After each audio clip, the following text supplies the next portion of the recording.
I met Lena because of a piece of brass and a bad week.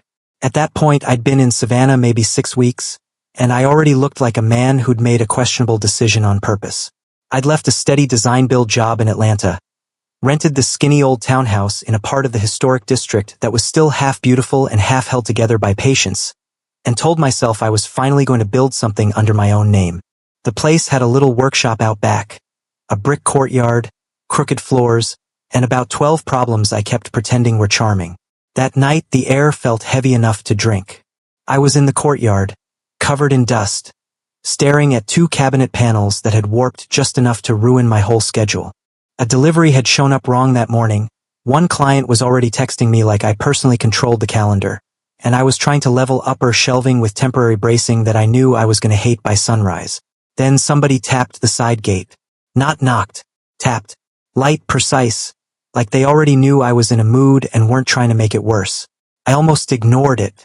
I actually stood there for a second with the drill still in my hand, thinking whoever that is can try again tomorrow.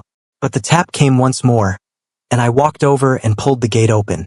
She was standing there in dark scrubs under a loose rain jacket, holding a slim brass mailbox slot cover in one hand. "I think this belongs to your place," she said. It was out by the shared path after the storm. She looked tired in a way that made regular tired seem fake. Not messy, not frazzled. Just worn down and still standing anyway. Her hair was pulled back, a few pieces loose around her face from the humidity, and her expression was calm enough that it almost made me more aware of how irritated I'd been 2 seconds earlier. "Thanks," I said. I was wondering what that sound was earlier. She glanced past me into the courtyard. Not snooping, just noticing everything faster than most people did. "You're trying to level that top run without enough support on the left side," she said. I looked back at the shelving, then at her. "You usually diagnose strangers through gates?" That got the smallest almost smile.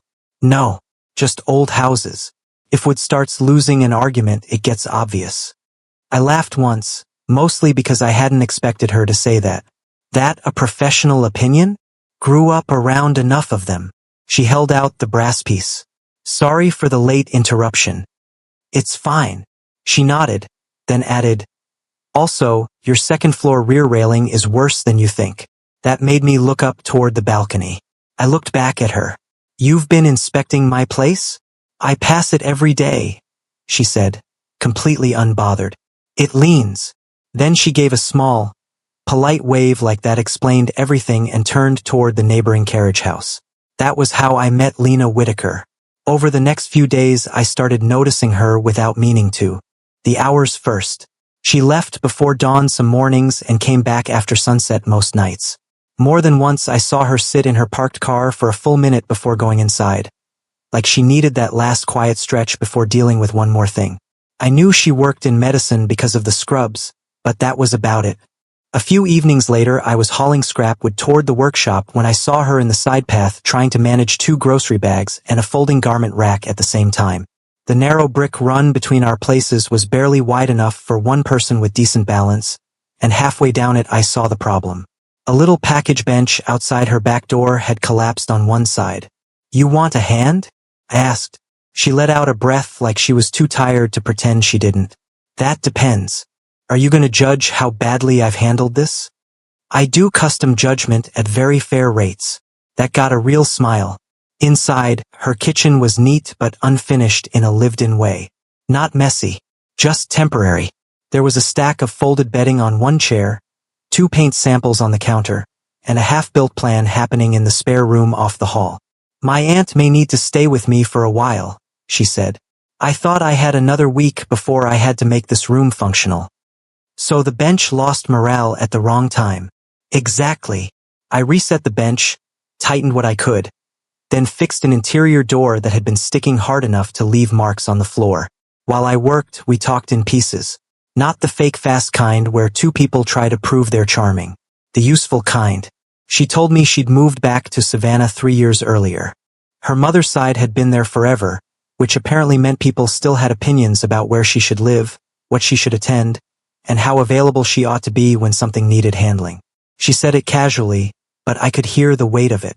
I told her I'd left a firm where I did good work in houses that never felt like mine. That I got tired of building beautiful things for other people while my own life kept looking temporary. She leaned against the counter and listened in a way that made me hear myself more clearly. When I finished, she walked me to the back door. "You were right about the railing," I said. "I usually am." That sounded very practiced. It is. The next morning I stepped into my courtyard and found a paper bag hanging from the gate latch. Inside was a bakery roll still a little warm and a folded note in neat handwriting. "For the man who rescued a hallway and a bench in one visit." Then, underneath that, "Also, your balcony railing really is a problem." It was a small thing. Neighborly, technically. But I stood there longer than I should have, holding that note in my hand. Already knowing this didn't feel random anymore. I fixed the balcony rail 2 days later, mostly because I needed to, but also because once Lena Whitaker told me something on a property leaned, I didn't really trust myself to ignore it anymore. I was out there with a level and new anchors just after 6, working off the small rear landing, when I heard her voice from above. "You committed to the clamp too early." I looked up. She was standing on her own upstairs landing in pale blue scrubs, one hand around a glass of iced tea. Watching me like this had become part of her evening. "I'm sorry," I said. "Do you often review structural decisions before dinner?" "Only when they're happening in my line of sight." I leaned back and looked at the bracket. "It's temporary. That's what people say right before the temporary thing becomes permanent." She wasn't wrong, which was getting annoying in a way I liked more than I should have. A minute later she came down the narrow stair with a second glass and handed it to me through the gap in the railing. "You should trust the final anchor," she said. "You already know where it goes." I took the tea. That sounded less like hardware advice. She gave me that unreadable almost smile again. "Use it however you want." That became the pattern with us. Not some huge dramatic shift. Just a lot of ordinary contact that kept landing a little harder than ordinary contact should.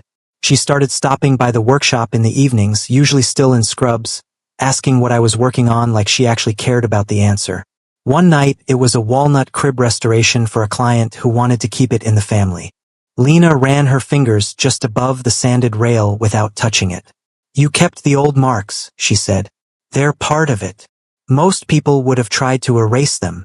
Most people don't hire me." She laughed at that, then asked 3 real questions in a row about joinery, finish, and why I'd rebuilt one side but not the other. She didn't admire things in that vague, polite way people do when they're trying to be supportive. She noticed decisions. She paid attention to what mattered inside the work. After that, I caught myself timing my own evenings around when she usually got home. I'd tell myself I was just finishing up, just wiping down tools, just eating late because I'd been busy. But really I knew exactly when her car usually turned into the lane behind the carriage house. Some nights we ended up eating takeout on the back steps between our places. Nothing fancy. Noodles, grilled fish. Once 2 overfilled paper trays from a place on Bull Street she claimed was the only restaurant in Savannah that understood how tired people wanted to eat. She'd kick off her shoes, tuck one foot under herself, and ask me things nobody had asked in years. "Why furniture first?" she said one night. "Because rooms don't feel real until there's something in them built for staying." She looked at me for a second after that. "That sounds practiced." "It's not." "No," she said quietly. "I don't think it is." The more time I spent in her kitchen, the more I noticed things that told on her in small ways. Old family silverware standing in a coffee mug by the stove instead of in a drawer. A stack of unopened framed photos on the floor by the spare room. Perfectly labeled pantry jars next to one cabinet door that still didn't close right. It felt like she had moved in physically a long time ago and emotionally only as far as necessary. I think she saw that I noticed without making a show of noticing. That mattered with her. Eventually I asked more about her family, and that was when the bigger picture started coming into view. Her mother's side had deep Savannah roots. The kind people mention without bragging because they don't have to. Boards, donors, dinners, old names attached to buildings. Lena didn't talk about any of it with drama. That was almost what made it feel heavier. She talked about it like whether you learn to live under. One evening she was standing in my workshop doorway while I worked on a dining table sketch, and she said, almost like she was mentioning a dentist appointment, I have to go to a foundation dinner Friday. You sound thrilled. I'm expected. That's not the same thing. What foundation? She named the hospital one, then added, my uncle helped finance part of the neonatal wing, so my presence gets interpreted as useful. That sounds exhausting. It is exhausting. Friday night, I was coming back from a supplier when I saw a dark sedan parked out front of her place. A man was standing by the passenger door waiting for her. Good suit, easy posture, looked exactly like someone who had never once wondered if he belonged somewhere. When Lena came out, she looked beautiful in a simple dark dress, but not lit up, just composed. She saw me at almost the same time I saw her. This is Andrew Mercer, she said when I got close enough. Andrew, this is Ryan. He lives next door. Andrew gave me a smooth, polite handshake. I've heard you're saving that townhouse one board at a time. Trying to. Lena's face changed just slightly at that, like she was aware of how that sounded coming out of somebody else's mouth. Andrew opened the car door for her. She thanked him, then looked back at me for one extra beat before getting in. Not enough for anybody else to notice. Enough for me to stand there after they pulled away and feel stupid for how much it bothered me. I told myself the obvious things. She was allowed to have a life that had nothing to do with me. I was a neighbor, a new one, a man she shared takeout with because our schedules lined up and the back steps were convenient. Then the next morning she showed up at my gate holding 2 coffees and acting like she knew exactly how my brain had spent the last 12 hours. You work early when you're irritated, she said. I took the cup from her. That obvious? To me, yes. She followed me into the workshop and stood over the dining table sketch from the night before. After a minute, she tapped the page. You did the seating layout first. Yeah. Before the decorative edge. I shrugged. That's how I think. She nodded slowly. I know. That landed harder than it should have. I tried to sound casual when I said, so, Andrew. She didn't pretend not to understand. He's kind, she said. He's known. He makes everyone around me relax. That sounds like a strong recommendation. For everyone else, she said. I looked up. She met my eyes and added, easy for everyone else is not always right for me. Then she took a sip of coffee like she hadn't just changed the entire temperature in the room. After that, whatever was between us got harder to explain away. I took her to see one of my renovation sites near the river a few days later. An old building where I had access to the upper roofline before the owners opened it back up. We stood up there at dusk with the whole city going soft around us, the air finally moving a little off the water. She folded her arms on the low wall and just looked out. This is the first place that's felt quiet in months, she said. It's still Savannah. Not like this. I didn't answer right away because I was too busy looking at her. She turned and caught me doing it, but didn't step back from it. That was the thing with Lena. She didn't rush toward anything. She just stopped pretending she hadn't already arrived there. A few nights later, she had another family dinner. Bigger, more formal, the kind that clearly came with seating decisions made 3 days in advance. She came back late. I was in the courtyard putting tools away when I heard the gate and turned. She still looked polished, but only in the technical sense. Her face had that flat, overheld calm people get when they've spent hours being exactly what everybody asked for. How bad was it? I said. She let out a breath and leaned one hand on the brick wall. My mother made a toast about stability, about roots, about knowing who stands naturally inside your world. That feels subtle. It was not subtle. I stepped closer. Lena. She shook her head once, then laughed without humor. Do you know what the worst part is? Nobody even thinks they're being unfair. They think they're being thoughtful, efficient. Like if they place the right people near each other long enough, everyone can stop having difficult preferences. I was about to answer when her phone rang. She looked at the screen and closed her eyes for half a second. I have to go in. Now? She nodded. Now. She turned toward the path, then stopped and looked back at me. Like there was something she had almost said and couldn't finish carrying. Ryan, she said, but the phone rang again in her hand, and that was it. She gave me one apologetic look, hurried through the gate, and disappeared into the dark toward her car. I stood there alone in the courtyard after she left, listening to the quiet settle back in. And that was the moment I had to admit it to myself. Whatever this was, it wasn't casual anymore. The problem was, I still had no idea whether something that felt this real in private had any chance at all once the rest of her world stepped into it. After that night, Lena didn't vanish. That would have been easier to understand. What she did instead was get careful. She still came and went next door. Still thanked me when I held the gate or moved something heavy or brought over a package that had landed on my steps by mistake. She still smiled. But the easy part of her, the part that had started showing up on the back steps with takeout and questions and that looked like she was already halfway inside a conversation before it started, that part pulled back. The texts got shorter. The evening drop-ins stopped. If we talked, it was usually while one of us was already doing something else. At first I told myself she was just overloaded. That much was true. Her Aunt Vivian had moved in after rehab, and between the hospital and the family pressure and the fact that she seemed to be the person everyone quietly built their plans around, she looked worn thinner every week. So I didn't push. I helped carry in a dresser for Vivian one Saturday morning. Fixed the loose latch on the side cabinet in Lena's kitchen. Replaced a bad wheel on a little rolling cart her aunt used in the spare room. Lena was warm, grateful, perfectly herself on the surface. But something had changed in the way she stood near me, like she was measuring distance now instead of forgetting it. The worst part was that none of it was dramatic enough to fight with. One afternoon Vivian caught me outside while I was unloading trim from the truck.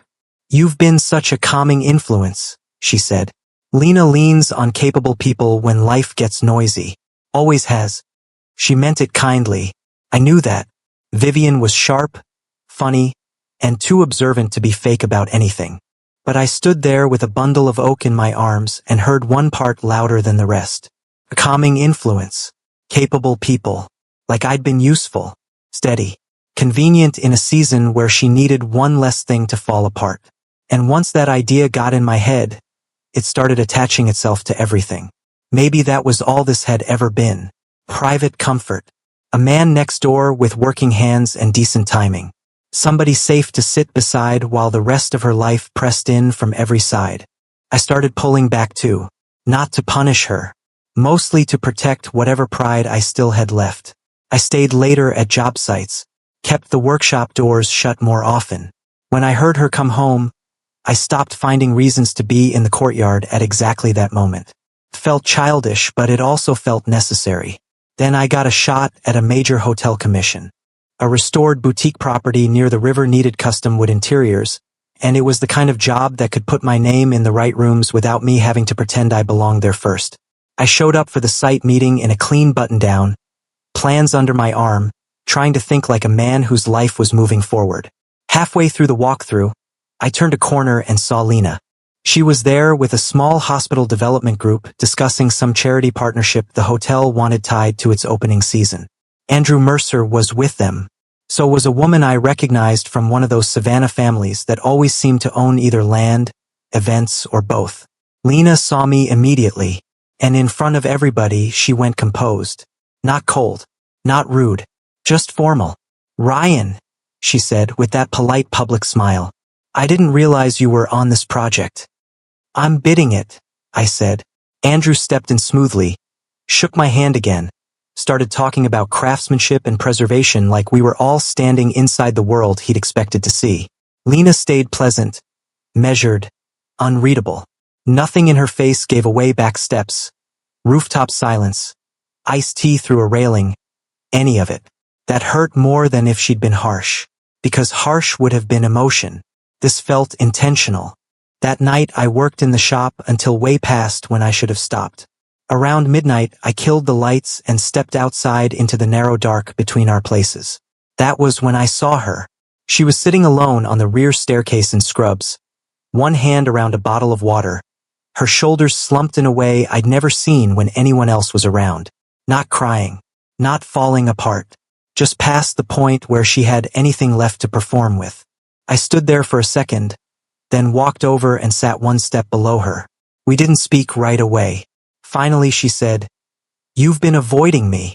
I let out a breath. "You noticed. I notice everything with you.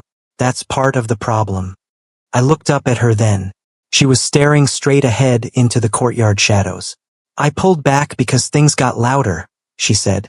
At work, at home, with my mother, with everyone acting like my life would be easier if I just stopped making it complicated. And am I the complicated part? She gave a tired laugh. No, you're the part that made the rest of it feel impossible to ignore. I said nothing. She looked down at me then, really looked. Ryan, being with you stopped feeling harmless. That landed deep enough that I forgot whatever careful answer I'd been holding. She kept going, quieter now. At first it was easy to tell myself you were just relief. The person next door who understood practical things, who made a room calmer the second he started fixing something in it. But that's not why I noticed you. I turned toward her fully. She rested her forearms on her knees. A month before the mailbox slot night, I saw you in your courtyard taking down those original Cypress shelves. You weren't throwing them out. You were cleaning them, stacking them, trying to save what could still be saved. I remembered that day. It had been hot, miserable, and I'd assumed nobody was paying attention. My grandfather was a preservation carpenter, she said. He used to say you could tell a man's mind by what he thought was worth saving. Something in my chest shifted. She went on. Then one of the contractors at the hospital mentioned a furniture guy from Atlanta had moved in next door. Said you'd left secure firm work to build something honest on your own. So no, you were not just useful during a hard time. I was already paying attention. I sat there for a second, letting that reach all the places the last few weeks had bruised. Then why the hotel today? I asked. Why act like I was just somebody you'd met twice? Her jaw tightened. Because my mother has a benefit coming up, and Andrew's presence beside me is being treated like a settled idea. Because I was tired. Because if I let anything show, everybody would see exactly where my attention goes, and I was not ready to fight that battle in a ballroom and then go save tiny lives at 7 the next morning. That sounded so much like her that I believed it immediately. She leaned back against the railing and closed her eyes for 1 second. I can't keep living half in one life and half in another. I looked at her, really looked at her, and understood that whatever happened next needed to be clean. Not convenient, not blurred. So I said the only thing that felt honest. Whatever you decide, I'd rather lose honestly than keep doing this halfway. She opened her eyes and held my gaze. Neither of us moved. But after weeks of feeling like I was standing outside something with no shape, that was the first moment it felt like the truth had finally entered the room. Lena made the first real move herself. The benefit was at one of those restored coastal houses outside the center of town, the kind with long windows, perfect hedges, and rooms that looked like they'd been arranged for people who had never once sweated through a shirt carrying lumber in August. I wasn't there for the main event. That was her world, not mine. But I knew what night it was, and I knew enough by then to understand that whatever came after would matter. She told me later how it happened. Not with a scene. Not with some dramatic speech that left half the room frozen around a drink tray. That wasn't Lena. She said it was quieter than that, which somehow made it bigger. Andrew was there, of course. Her mother had apparently placed things the way her mother always placed things, carefully enough that nobody could accuse her of arranging anything while everybody understood exactly what was being arranged. At some point during the evening, Lena stopped helping the moment along. She didn't drift toward Andrew when expected. Didn't fill in the picture everyone preferred. And afterward, when her mother tried to speak in that calm, polished way that really meant now is the time to be reasonable, Lena said no. Not loudly, just clearly. No, she was not going to keep accepting a life because it made everyone else more comfortable. No, she was not confused. And no, kindness and history and convenience were not the same thing as love. The fallout was exactly what you'd expect from people too controlled to make a mess in public. Cool voices, disappointed faces, a kind of elegant frost. The next afternoon, Lena came through the side gate and found me in the workshop sanding down the edge of a cabinet frame. I looked up, and the second I saw her face, I knew something had shifted. Well, I said. Well, she said, leaning against the door frame. It turns out people respond badly when you decline to be positioned like decorative furniture. I set the sander down. How bad? My mother is wounded. 2 of my cousins are pretending to be concerned when they're actually thrilled to have something to discuss. Andrew was decent about it. That part didn't surprise me. He seems like he would be. He said he'd rather be respected honestly than accepted by momentum. I nodded once. That's fair. She looked at me for a second longer, then said, My mother wants to meet you. That would have scared me more a month earlier. By then, I was too tired of blurred lines to want anything but the truth. Margaret Whittaker came over 2 days later. Afternoon light, perfect posture, that quiet Savannah elegance that made a plain question sound like a social exam. Vivian was upstairs resting. Lena stayed in the next room for the first few minutes, close enough to hear if she needed to, far enough that this was clearly meant to happen between me and her mother first. Margaret didn't insult me. In a way, that would have been simpler. She just asked direct questions in a tone that made every answer feel like it was being weighed for durability. How stable was my business really? Did I understand the kind of demands Lena's work placed on her? Was I asking her to step into uncertainty just because uncertainty happened to feel noble from where I stood? I answered the only way I knew how. I told her I wasn't offering Lena some grand fantasy.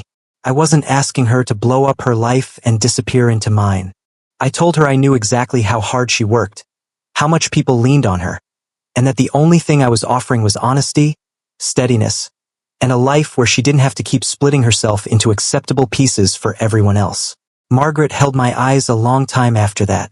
Then she said, Unpredictability is expensive. I nodded. So is living the wrong life on purpose. She didn't smile, but something in her expression changed, just slightly, like she hadn't expected me to stay that still. The part that mattered most came later, though, and it had nothing to do with her family. A few nights after that, Lena came home from the hospital looking like she'd hit the edge of something and kept walking anyway. She dropped her bag on the kitchen chair and stood at the counter without moving. I didn't ask for details right away. I just opened her fridge, found what I could work with, and started cooking. She sat on a stool and watched me like she was only halfway back from work. After a while she said, I'm tired of being the reliable center of everyone else's plans. I turned the heat down under the pan. Then stopped volunteering for the role. She gave me a look. That's very simple of you. Not simple, just true. She rubbed one hand over her face. At work, I understand the pressure. It means something there.